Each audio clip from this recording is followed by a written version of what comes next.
Primers work great because it helps keep your makeup on. When you're putting your foundation on, it just makes everything look smoother. You can use your finger or a brush or even a sponge to where it disappears into the skin. And this one has an SPF. The next thing you want to do is concealer.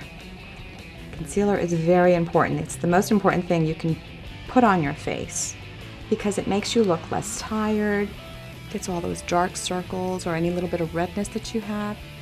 Your color should be chosen as close to your skin as possible. When you're picking a foundation, you want to pick a foundation that matches your cheek. It should disappear into your skin. You shouldn't see it. Your concealer can go just a tad lighter than your foundation. You don't want it to be raccoon eyes, but then you don't want it to be darker either. Ingrid just has a few little problem areas, so before we do our foundation, you can go right over your primer. I'm going to put this primer on your lids. It just smooths everything out and gives the color a true color. And what it does is it keeps your eyeshadow from creasing. I was going to show you a little trick of mine. I put a little bit of primer on the back of my hand. I'm going to take this color, which is a pretty bold color, which we're going to use for an eyeliner.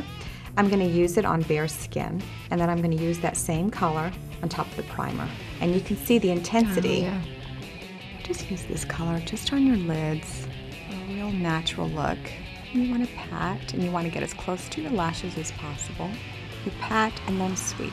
So you know exactly where you're putting the eyeshadow. And I just want it on up until the crease. Now I'm going to take this darker shade here, and I'm going to use it as an eyeliner. And you see how I'm pressing close to the lashes? And I'm just going to line just tiny little strokes underneath the lashes. I like to use eyeshadow under the eye instead of pencil because it just makes it look a little softer. When you're working with a bronzer, you want to do it in circular motions, starting on your forehead, working its way to your cheek area. It just gives you a little sun-kissed look without adding a lot of color. And the trick with bronzer is you really want to keep it light and simple. Ingrid has beautiful long lashes, but we're going to even give her more of a dramatic look. And in order to achieve that, use a base.